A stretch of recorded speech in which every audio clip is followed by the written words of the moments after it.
마가복음 11장 27절에서 33절입니다. 그들이 다시 예루살렘에 들어가니라. 예수께서 성전에서 거니실 때 대제사장들과 서기관들과 장로들이 나와 이르되 무슨 권위로 이런 일을 하느냐? 누가 이런 일할 권위를 주었느냐? 예수께서 이르시되 나도 한 말을 너희에게 물으리니 대답하라. 그리하면 나도 무슨 권위로 이런 일을 하는지 이르리라. 요한의 세례가 하늘로부터냐 사람으로부터냐 내게 대답하라. 그들이 서로 의논하여 이르되 만일 하늘로부터라 하면 어찌하여 그를 믿지 아니하였느냐 할 것이니 그러면 사람으로부터라 할까 하였으나 모든 사람이 요한을 참 선지자로 여김으로 그들이 백성을 두려워하는지라.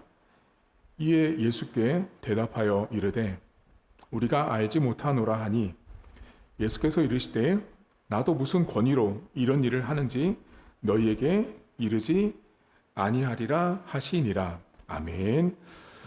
마가복음 11장은 예수님의 이 권위라는 이야기로 이 단락이 맺어지게 되는데, 오늘 성경을 이해하기에 앞서서 우리가 3주 전에 이 성경을 봤을 때 예수님이 성전 정화 사건을 행하세요. 성전에 들어가셔서 매매하는 자들을 다 내어 쫓으시면서 이 성전은 만민이 기도하는 집이거늘 너희가 강도의 소굴로 만들지 마라 이렇게 말씀하시고, 그리고 서로 용서하는 모습을 말씀하셨어요.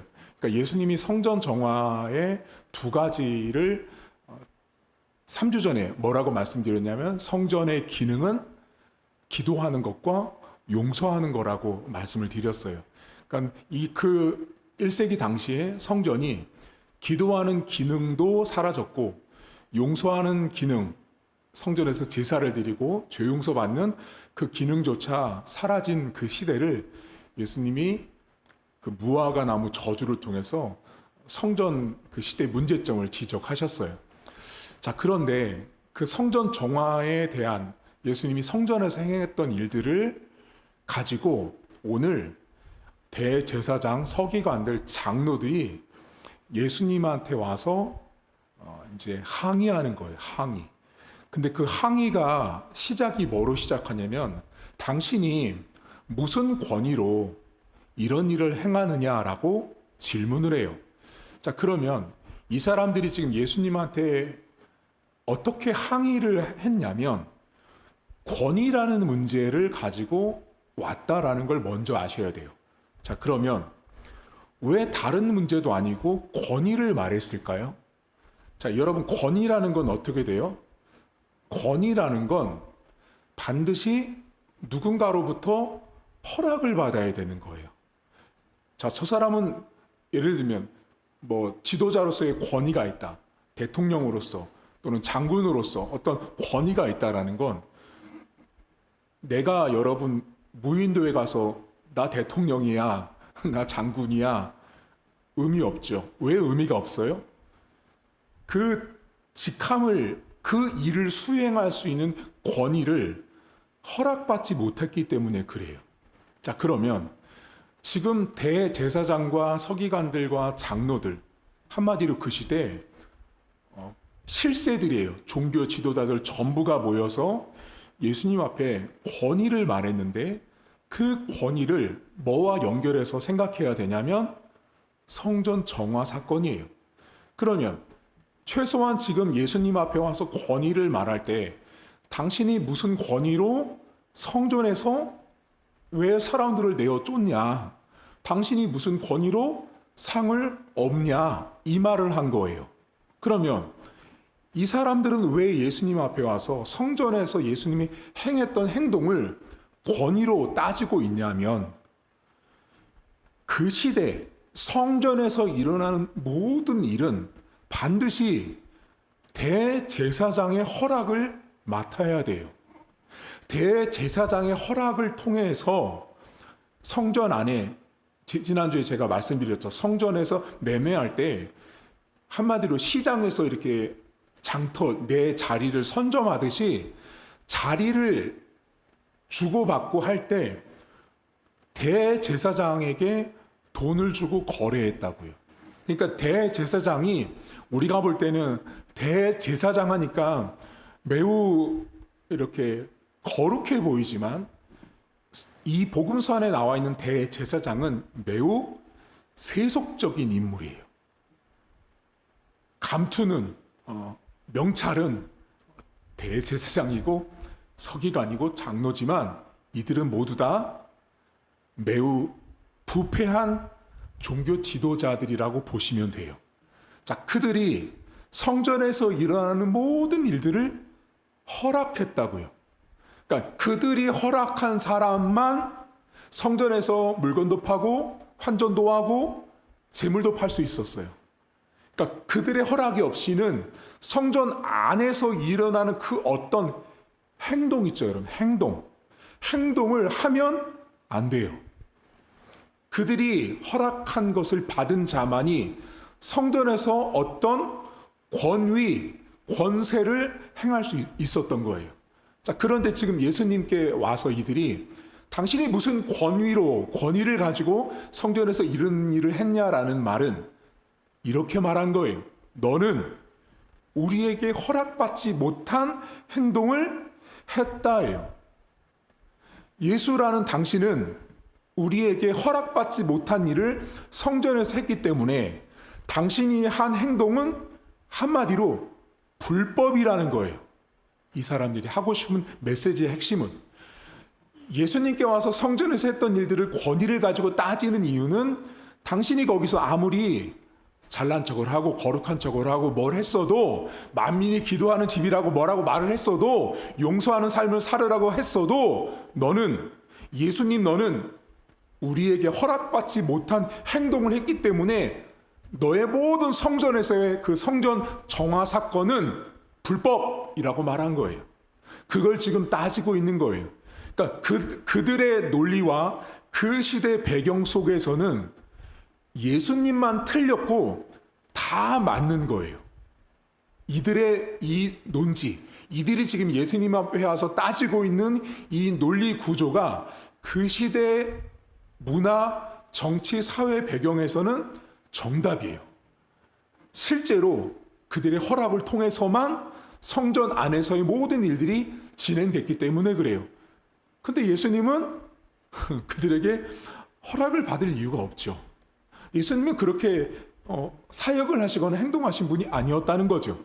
그러니까 이들은 지금 예수님이 성전에서 했던 행동을 권위를 가지고 따지기 시작해요. 그러자 예수님이 뭐라고 말씀하시냐면 내가 이렇게 하는 것은 이러이러한 권위 때문이야 라고 말하지 않으세요. 예수님이 다시 역으로 질문하세요. 여러분, 예수님이 오늘 이 종교 지도자들과의 대화법 있죠. 대화법이 뭐냐면 질문을 하면 원래는 뭐 해야 돼요, 여러분? 답해야 되잖아요. 이거 뭐예요? 그럼 이건 이거야 이렇게 답해야 되는데 복음서 안에서 예수님의 어법 가운데 뭐가 있냐면 상대방이 질문을 하면 반대로 또 질문을 하시는 거예요. 이런 모습들이 성경에 이 복음서 안에 예수님의 어법 가운데 많이 등장하는데 오늘도 그 장면이에요. 이들이 질문을 하니까 답을 안 하세요. 답을 안 하고 답을 안 한다는 건 뭐냐면 저들의 의도를 이미 예수님이 다 아시는 거예요. 다 아시기 때문에 예수님이 역으로 다시 질문을 던져요. 예수님이 여러분 질문을 던진다는 건 한마디로 인간에게요. 신이 질문을 던진 거예요. 그러면 생각해 보세요. 여러분 사람이요. 학교에 가서 선생님이 학생한테 또는 교수님이 학생들에게 질문을 던져도 나보다 더 많이 아는 분이 선생님이고 교수님이잖아요. 그럼 그들이 나한테 던지는 질문이라는 것은 난처하고 어려울 수 있죠. 근데 지금 신이요, 인간에게 질문을 던졌다고요. 그럼 무슨 말이냐면 이들은 이미 예수님이 던진 질문에 답할 수 없을 거예요. 그게 이미 이 이야기 안에 다 깔려 있어요. 결과적으로 이들은 진짜로 대답을 못 하거든요.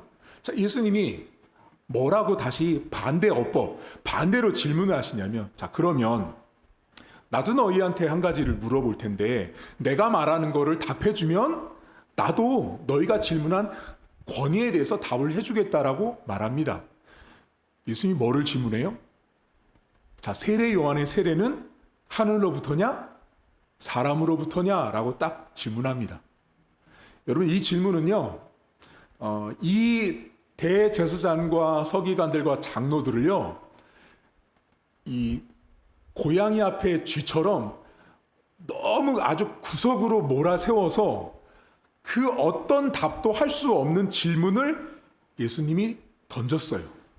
자, 세례 요한의 세례가 하늘로부터냐, 사람에게로부터냐라는 이 질문이 예수님에게 질문한 대제사장과 서기관과 장로들을 매우 난처하게 하는 질문이에요.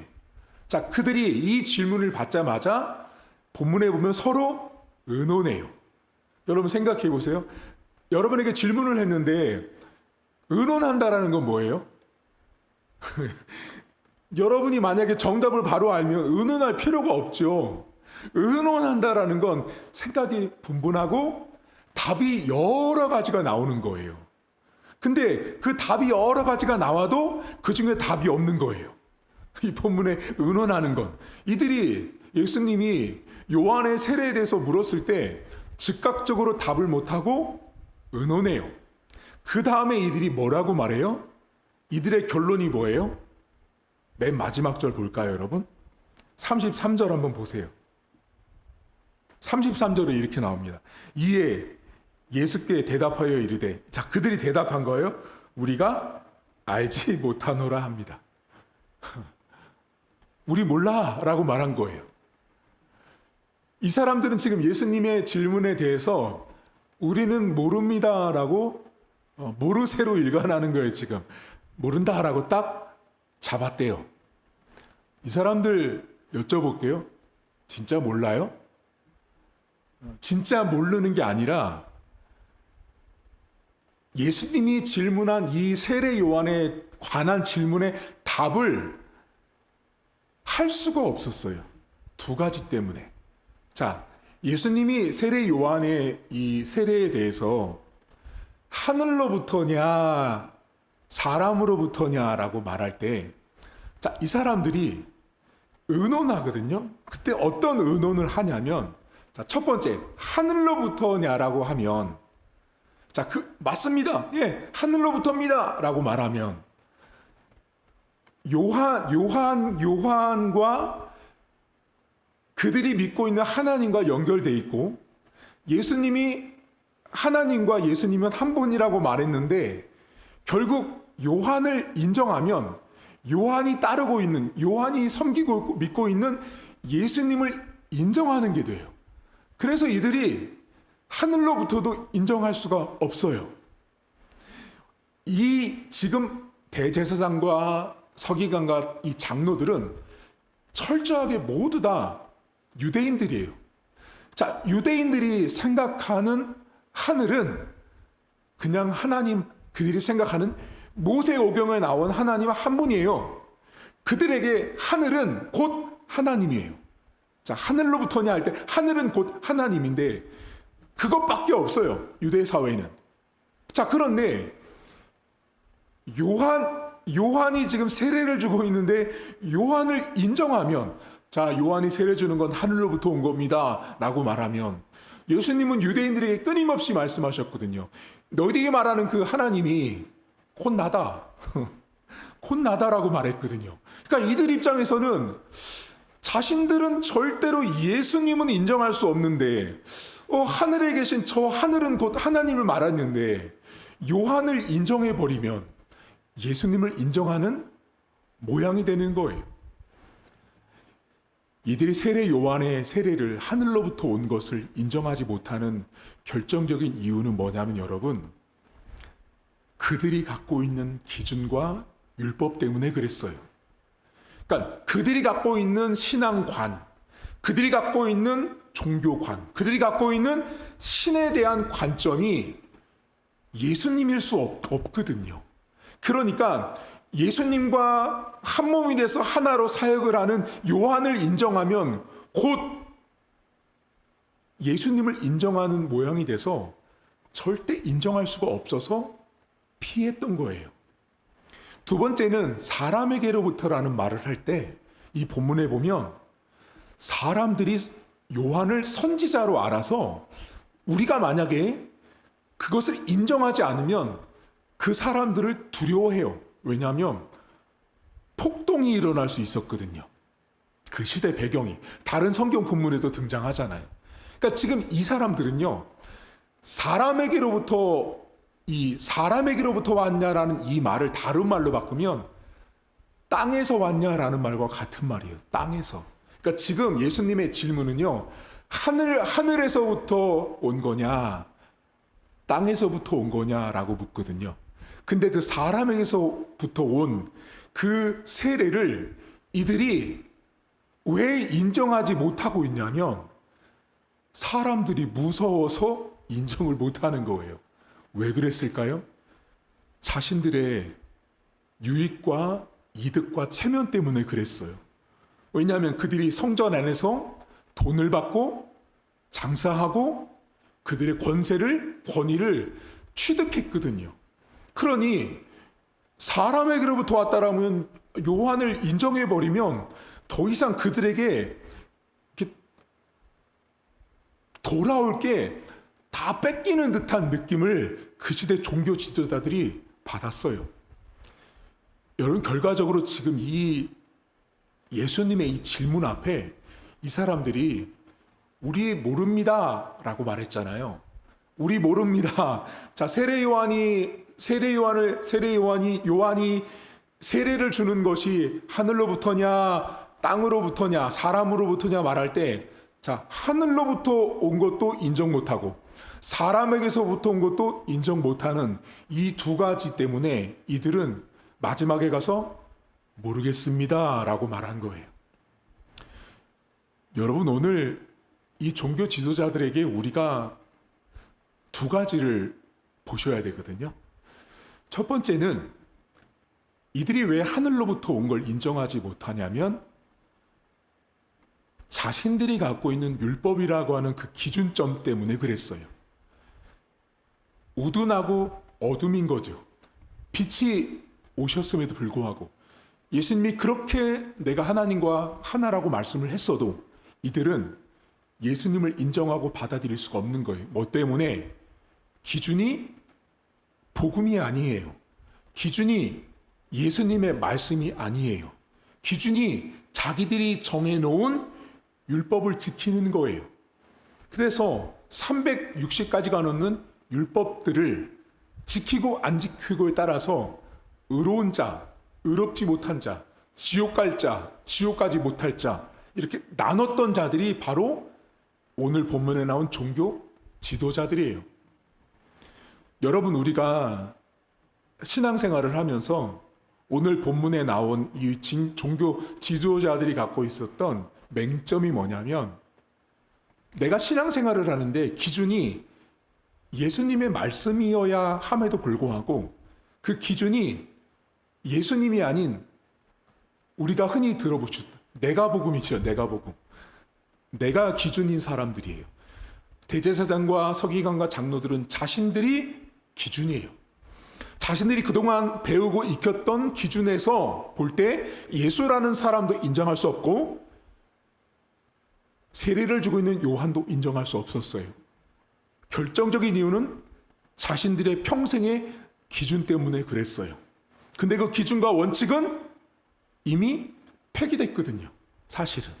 왜냐하면 예수님을 믿어야 예수님을 통해서만 생명을 얻고 구원을 얻는데 이들은 여전히 360가지라고 넘는 율법을 지켜야만 의롭고 생명을 얻는다라고 믿고 살았기 때문에 그래요. 여러분들의 기준은 예수님의 말씀인지 아니면 내가 정한 내 나름의 기준인지를 잘 보셔야 돼요. 오늘 성경에 나온 이 종교 지도자들의 단점과 맹점은 자기가 세운 기준이 너무 높아요. 자기 기준에 따라서 예수님을 봤기 때문에 자기 것을 내려놓을 수가 없으니 인정할 수가 없었던 거예요. 교회 와서도 신앙생활하면서 여러분 가만히 이렇게 성도들의 신앙의 모습을 보잖아요. 그러면 매우 비성경적인 모습들이 되게 많아요. 성경에서 말하지 않는 행동들, 저건 성경에서 하면 안 된다고 말씀함에도 불구하고 그걸 맞다고 믿고 신앙생활을 해요. 근데 오래전에 그런 신앙의 패턴과 모습은 누군가에게 배웠거든요. 누군가에게 배웠는데 여쭤보면 이미 그 사람이 잘못 배운 거예요. 그 잘못 배운 신앙 관점을 평생을 믿고 살아요. 신앙생활 하면서. 자, 여러분 교회 오면, 자, 교회를 딱 오면 뭐부터 해야 돼요? 교회 오면? 제가 전에 말씀드렸죠. 똑같은 세 가족이 왔는데 A라는 세 가족과 B라는 세 가족이 왔단 말이에요. 근데 A라는 세 가족은 뭐부터 배웠냐면 교회 오면 무조건 자리에 딱 앉아서 기도부터 하는 거야. 이렇게 배웠어. 그러니까 교회 오면 이 사람 무조건 본당 가면 자리에 앉아서 기도부터 해요. 배운 게 그거야. 처음부터 세 가족 때부터. 근데 요 B라는 사람은 어떻게 뭘 배웠냐? 교회 오면 무조건 목사님 찾아가서 인사부터 해. 자, 이렇게 배웠어요. 자, 이 사람은 뭐가 중요한 사람이에요? 목사님이 중요한 거예요. 이 사람은 하나님이 중요한 거예요. 그럼 똑같은 세 가족 A와 B가 배우잖아요. 그럼 이 사람들이 10년이 가잖아요. 자, 이 사람들이 나중에 이제 세 가족에서 헌가족이 되겠죠. 그럼 나중에 어떻게 되는지 아세요? 이 사람은 똑같은 세 가족이 와도 교회 오면 본당 가서 먼저 기도하고 하나님 앞에 깊이 나간 다음에 하는 거야. 이렇게 가르쳐요. 근데 이쪽은 목사님한테 꼭 가서 인사하고 와. 이렇게 가르쳐요. 이게 뭐예요? 둘 다? 자기 기준이에요. 사실은 교회 와서 하나님 앞에 기도하는 이 사람이 가장 올바른 사람이죠. 그러니까 여러분 우리가 신앙생활 할 때 기준이 항상 성경이 아니라 내가 될 때가 훨씬 많아요. 헌금 얼마 해야 돼요? 집사님, 장로님, 권사님 헌금 얼마 해야 돼요? 헌금은 보태도 10만 원, 20만 원 크게 해야 돼. 그래 하나님이 큰 복 주셔. 그건 그 사람 기준이에요. 그러니까 우리가 여러분들의 신앙의 모든 모습들을 이렇게 살펴보시면 기준이 예수님의 말씀이 아닌 내가 세운 기준으로 어떤 일들을 할 때가 너무 많다는 거예요. 그걸 끊임없이 강단에서 나오는 설교를 통해서 나는 저런 부분이 있구나. 나는 저렇게 하면 안 되겠대. 이런 것들을 계속 수정해 나가는 것이 신앙생활이에요. 오늘 본문에 이들이 하늘로부터 온 것을 인정할 수 없었던 이유는 자신들의 기준과 원칙 때문에 그랬어요. 두 번째, 사람으로부터 온 것도 인정하지 못하죠. 왜 그랬어요? 사람들이 두려웠다라고 오늘 본문에 나와요. 왜요? 자신들의 이득과 체면 때문에 그랬어요. 왜냐하면 요한을 인정해버리면 사람들은 더 이상 대제사장과 서기관과 장로들이 대단한 사람들이다. 역시 지도자다가 아니라 요한에게 자신들의 가지고 있었던 위신과 체면이 다 빼앗길 수 있었기 때문에 그들은 인정할 수 없었던 거예요. 결국 뭐예요? 자기 유익 때문에, 내 체면 때문에, 나 때문에, 사람들의 눈치 때문에 사람으로부터 왔냐라는 예수님의 질문에 답을 못한 거예요. 여러분 교회에서 신앙생활할 때 사람들이 내 유익이 만약에 플러스가 아니고 마이너스가 되면 사람들은 자꾸 자기 체면을 따지고 자기 유익함을 먼저 챙기게 돼요. 근데 그렇게 내 유익과 내 체면을 자꾸 따지면 따질수록 성경과는 멀어져요. 오늘 본문에 나온 대제사장과 서기관과 장로들은 철저히 사람 눈치 본 사람들이에요. 오늘 본문에 백성들을 두려워했거든요. 여러분 그 시대의 신분사회였거든요. 그럼 신분사회로 보면 대제사장과 서기관과 장로들이요, 백성들보다 신분적으로 보면 몇 단계는 위였단 말이죠. 근데 자신들이 분명히 그 계급으로 봐도 한참 앞에 있거든요. 근데도 이들은 오늘 성경에 사람들을 두려워하거든요. 그 사람들이 있어야 자신들이 있는 걸 너무 잘하는 거예요. 그들이 없으면 돈벌이도 사라지고 자신들의 권위도 권세도 다 사라지는 거 너무나 잘 알았기 때문에 그들은 사람으로부터 왔다는 그 말도 인정할 수 없었던 사람들이에요. 여러분들은 사람을 두려워하시나요? 교회에 와서 사람을 두려워하시면 안 돼요. 교회에 왔을 때 사람 눈치를 보는 사람들이 많아요. 요즘은 여러분 훨씬 더 심해졌어요. 훨씬 더. 대형 교회나 어지간한 교회들을 가보잖아요. 그러면 주차장이 1층, 2층, 3층, 4층 이렇게 주차장이 있는 교회들이 있어요. 그러면 각 층마다 교육자들이 배치되거든요. 대형 교회는. 지하 1층에 뭐 교육자 1명, 지하 2층에 교육자 1명, 그리고 교육자 1명 플러스 뭐 집사님 뭐 이렇게 그렇게 해놔요. 자, 왜 그렇게 해놓냐면 처음에는 집사님들만 배치를 했었단 말이에요. 근데 집사님들만 배치하니까 자, 집사님들이 권사님이 차를 몰고 오고 장로님이 차를 몰고 오면 자, 집사님들이 장로님과 권사님의 눈치를 보는 거예요. 그걸 어떻게 해요? 분명히 순서대로 주차를 해줘야 되잖아요. 거기서 어그러지기 시작하는 거예요. 이제 거기서 어그러지니까 뒤따라오던 차량에 있었던 성도들이 불만을 말했어요. 아니, 내가 먼저 왔는데 왜 저기 앞에 장로님 차를, 권사님 차를 먼저 저 좋은 자리 해주냐라고 불평이 나오기 시작했어요. 이거 어떻게 했냐? 담임 목사가 그러면 그 밑에 층에 각 층마다 교육자들을 넣어라. 그러니 교육자가 딱 서니까 그때부터 어떤 일이 사라졌냐면 장로가 와도 권사가 와도 목사님이 가라는 대로 가니까 눈치를 안 보는 거예요. 여러분 이게 실제로 있는 일이에요. 이게 한국교회 안에. 뭐 하는 거예요 지금? 사람 눈치 보고 신앙생활하는 거예요. 주차를 해도 내가 주차 봉사하는 게 아니에요. 내가 신앙인으로, 내가 신자로 질서를 따라서 하는 거예요. 장로가 들어오든 아니 담임 목사가 들어왔어도 줄 서서 들어가야죠. 그게 교회잖아요. 근데 오늘날 많은 성도들이 교회 오면 눈치 봐요. 장로 자리에 앉으면 돼야 안 돼요? 저기 권사 자리에 앉으면 돼야 안 돼요? 여러분 요즘에 장로 권사 자리에 앉아서 거기를 거의 금기시하죠. 못 가죠. 아예 아무도 못 가요. 줄을 쳐놨죠. 여기는 장로만, 여기는 권사만. 여러분 이거요, 교회를 제대로 썩게 하는 거예요. 썩게. 하나님께서, 예수님이 상석에 앉지 말고 말석에 앉으라고 말씀하시죠. 잔치집 가도 어디를 가든, 야고보 사도도 그런 말 하죠. 성도가 오거든 금고리 은고리 하면 당신 이쪽에 앉으십시오라고 말하지 말라잖아요. 그럼 뭐예요?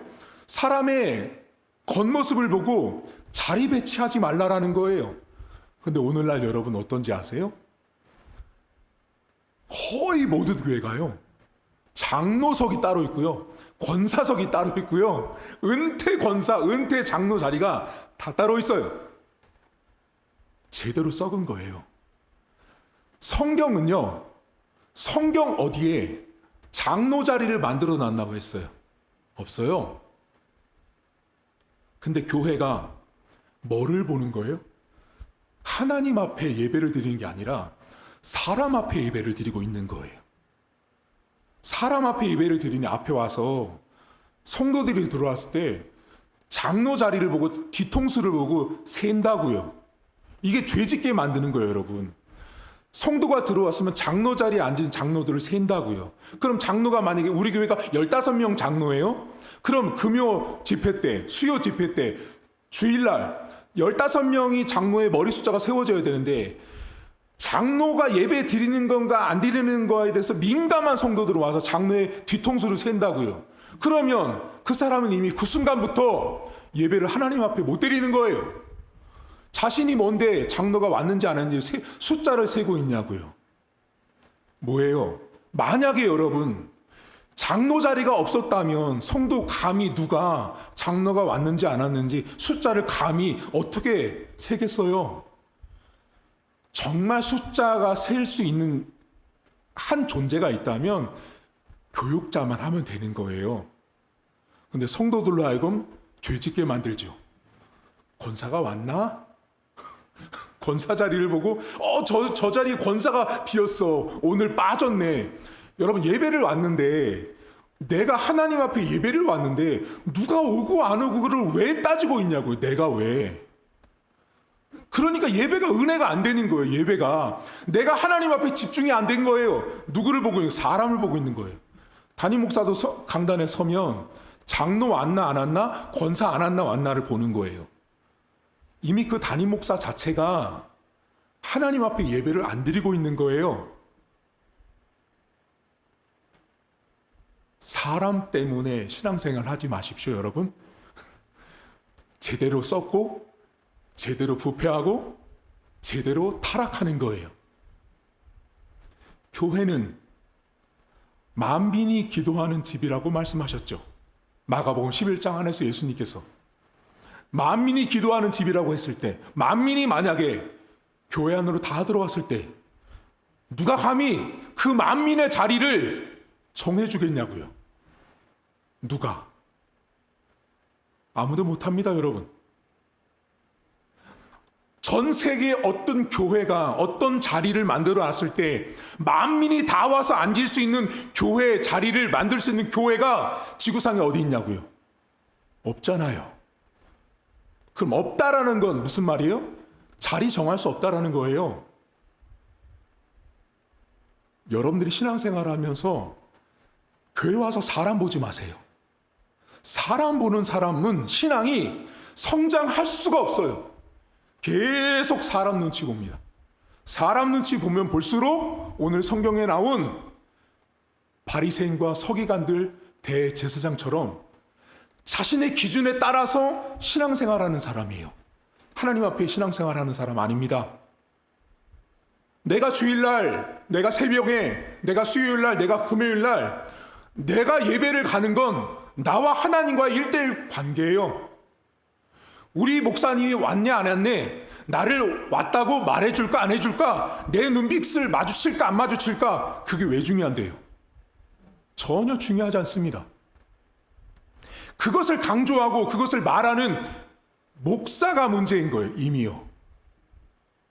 그렇게 강단에서 가르치고 선언하기 때문에 성도들이 끊임없이 교회 와서 눈치 보죠. 장로가 몇 명이 와서 앉아있나 헤아리고 있죠. 이미 그 성도는 본당을 들어오면서 죄를 짓고 본당에 오기 시작하는 거예요. 왜 그런 걸 행하게 만들죠? 장로 자리에 앉고 권사 자리에 앉으면 어떻게 해요? 여기 내 자리인데 가야지 너. 내 자리가 어디 있어요, 여러분? 교회 안에. 교회 안에는 내 자리가 없는 거예요. 근데 어떻게 해요? 지금 한국교회 많은 교회들이 내 자리 찾고 있잖아요, 내 자리. 제가 전에 여기 독산동에 강도사체 집회를 간 적이 있었어요. 제가 전에 한번 말씀드렸을 텐데. 갔더니 이 앞쪽에 장로들이 쫙 앉아 있는 거예요. 그때 제가 30대도 안 됐나? 30대 초반인가 그랬을 거예요. 장로들이 앉아 있는데 앞에 장로 2명인가 3명 정도가 다리를 꼬고 앉아가지고 제 설교를 듣고 있는 거예요. 강사로 그래도 갔잖아요. 강도사래도 어리잖아요. 다리를 꼬고 앉아서 예배를 드리고 있어서 제가 그 설교 중간에 다리 풀으라고 말한 적이 있어요. 그 사람은요, 장로 아니에요. 그 사람은 예배를 하나님 보고 드리는 사람이 아니에요. 자, 다리를 꼬고 안 꼬고의 문제보다 그 중심이 이미 겸손하지 않은 거예요. 여러분, 사람이 중심이 겸손하잖아요. 몸가짐이 다릅니다. 그러니까 내가 교만하기 때문에 몸가짐 자체가 벌써 드러나게 되어 있는 거예요. 그래서 제가 그 교회 집회 끝나고 거기 담임 목사님한테 여쭤봤어요. 장로님, 목사님, 저 아까 다리 꼬고 예배 드렸던 분들 장로님이죠? 그랬더니 그렇대요.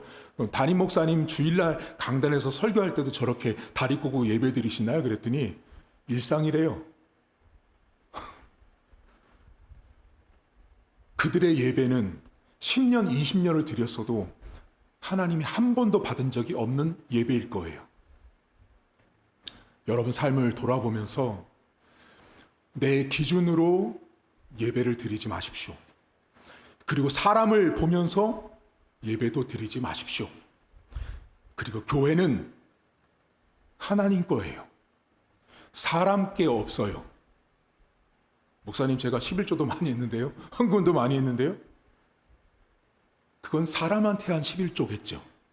하나님한테 한 11조와 헌금을 한 성도는 교회 와서 돈 얘기하지 않습니다. 근데 내가 교회 와서 돈 얘기를 한다는 건 그 사람은 이미 헌금을 사람한테 한 거예요. 오늘 기도하시면서 나는 어떤 기준을 가지고 신앙생활하고 있는지, 나는 어떤 사람의 눈치와 체면, 내가 손해보는 것에 대해서 나는 견디지 못해서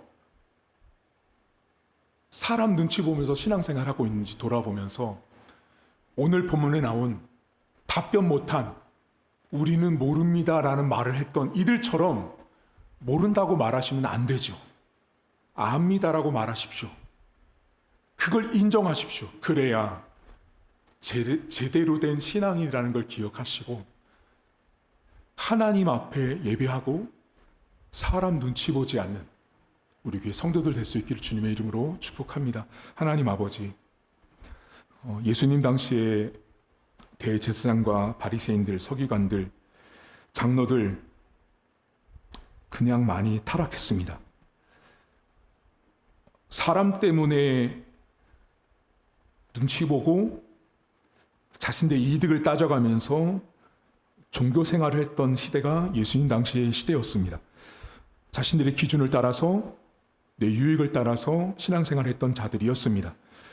하나님, 오늘날 교회를 와서도 하나님 앞에 예배 준비를 하지 않습니다. 교회를 와서도 사람 앞에 예배 준비를 합니다. 누가 왔는지 안 왔는지, 내가 가서 목사님과 인사했는지 안 했는지, 내가 헌금을 한 것을 저들이 알아줄까 못 알아줄까, 내가 봉사하고 전도한 거, 내가 성경을 몇 독한 것을 알아줄까 못 알아줄까, 모두 다 하나님 앞에 한 것이 아닙니다. 사람 앞에 했기 때문에 기억하는 것이고, 사람 앞에 했기 때문에 누군가 나에게 칭찬을 해주길 바라는 것입니다. 하나님, 신앙은, 기독교는 그렇게 하는 것이 아닙니다. 사람 앞에 보이려면 절에 가서 108배, 3000배 하면 사람들이 더 잘 알아줍니다. 저 사람 기도 3000배씩 하는 사람이다. 하나님, 기독교는 사람 앞에 신앙생활하는 것이 아닙니다. 내 기준을 따라서 신앙생활하는 곳도 아닙니다. 성경을 따라서 하나님 앞에 예배하는 곳입니다. 하나님을 두려워함으로 예배하는 곳이 교회고 성도고 기독교입니다. 우리 성도들 하나님 앞에 1대1로 신앙생활할 수 있도록 도와주시고, 하나님 앞에 예배하는 자로, 신앙생활하는 자로 건강하게 성장하고 성숙할 수 있도록 은혜를 베풀어 주옵소서. 이제는 우리 주님 예수 그리스도의 은혜와 하나님 아버지의 살아계심과 성령의 위로교통 충만하심의 역사가 오늘도 내가 세운 기준과 나의 체면과 위신, 사람의 눈치를 보면서 신앙생활을 하지 않기로 다짐한 사랑하는 성도들 머리머리 위에 이제로부터 영원토록 함께 있을지어다. 아멘.